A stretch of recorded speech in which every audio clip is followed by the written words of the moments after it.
Então, o que rolou de verdade no primeiro ano do Plano Plurianual do Brasil focado em crianças e adolescentes? Pois é, o PPA 2024-2027 é um plano super ambicioso. E hoje a gente vai dar uma olhada no primeiro boletim dele, sabe? Ver o que deu certo e o que, bom, ainda precisa de um empurrãozinho. Para a gente entender esse plano, primeiro tem que sacar a base dele, né?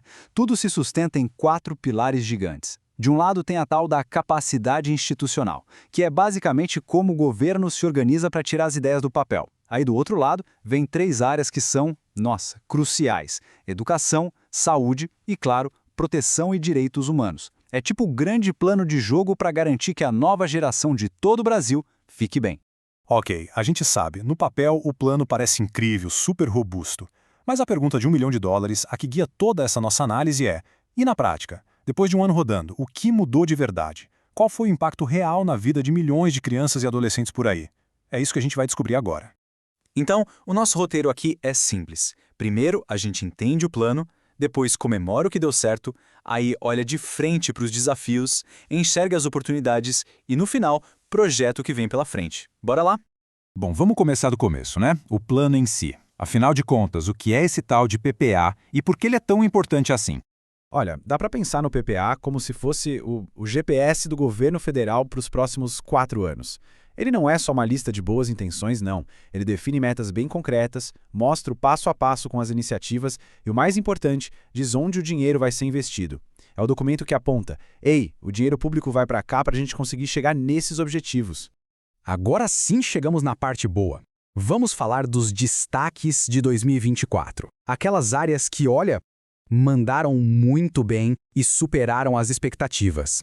E o primeiro grande número já chega com impacto: 7,7 milhões. Essa foi a quantidade de gente que acessou os portais do IPEA, sabe? O Instituto de Pesquisa Econômica Aplicada. A meta era 5 milhões, então eles simplesmente arrebentaram. E o que isso quer dizer na prática? Mais transparência, mais gente de olho acompanhando o que o governo está fazendo.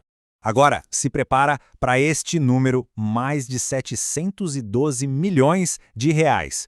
É muito dinheiro. E todo esse investimento foi para o Compromisso Nacional Criança Alfabetizada, um programa que, gente, foi um sucesso absurdo, conseguiu que 99% dos estados e municípios entrassem na jogada.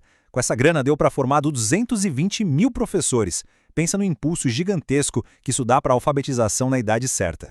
E não para por aí, não. A parte de proteção social também veio com tudo. O acompanhamento do Bolsa Família, por exemplo, foi um baita sucesso. A gente está falando de mais de 81% de acompanhamento na saúde e 86% de olho na frequência escolar.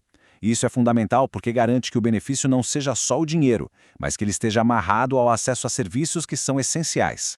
E tem mais coisa boa sim. A gente viu uma redução super importante na mortalidade infantil indígena.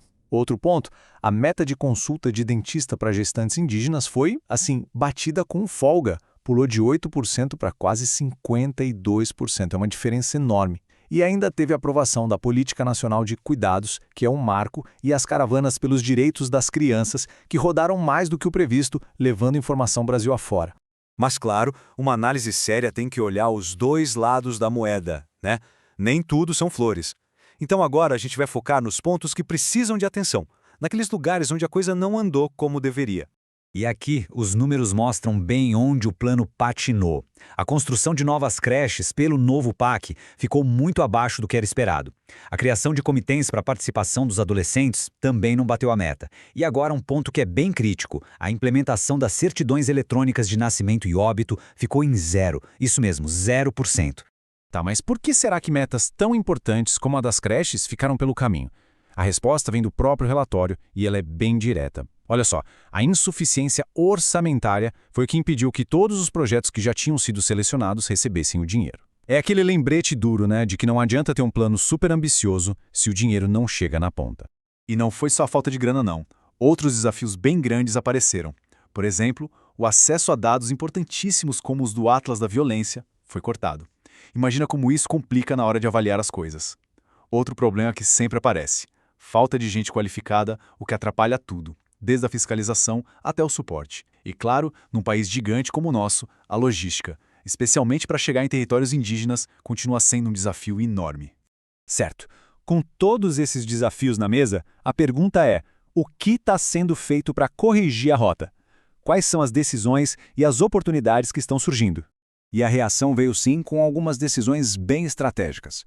Primeiro, criar um pacto para finalmente destravar aquelas obras de educação que estavam paradas há tempos. Lançaram também um novo plano de combate ao tráfico de pessoas. Foi montado um comitê só para focar na redução da mortalidade infantil indígena.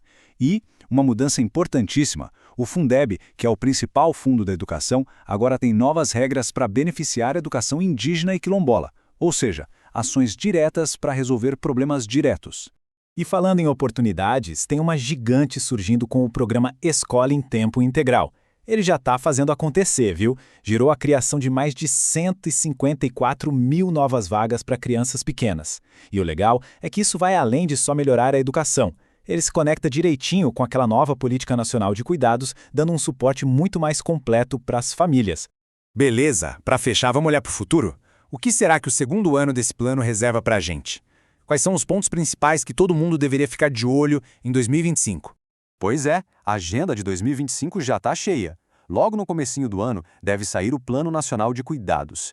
Em abril, chegam novos relatórios de acompanhamento. Lembra daquele sistema de certidões eletrônicas que não saiu do zero? A promessa é que ele comece a funcionar em 2025. E todo mundo está na expectativa pela aprovação da Lei do Sistema Nacional de Educação, o SNE. E é isso. Esse foi o panorama do primeiro ano. A gente viu vitórias bem importantes, mas também desafios que insistem em continuar. O ponto principal aqui é que as decisões, os ajustes que forem feitos agora, com base em tudo isso que a gente viu, são eles que vão desenhar o futuro. E a pergunta que não quer calar é, colocando tudo na balança, os acertos e os erros, será que o Brasil está no caminho certo para de fato garantir os direitos da próxima geração? É uma reflexão que com certeza não termina aqui.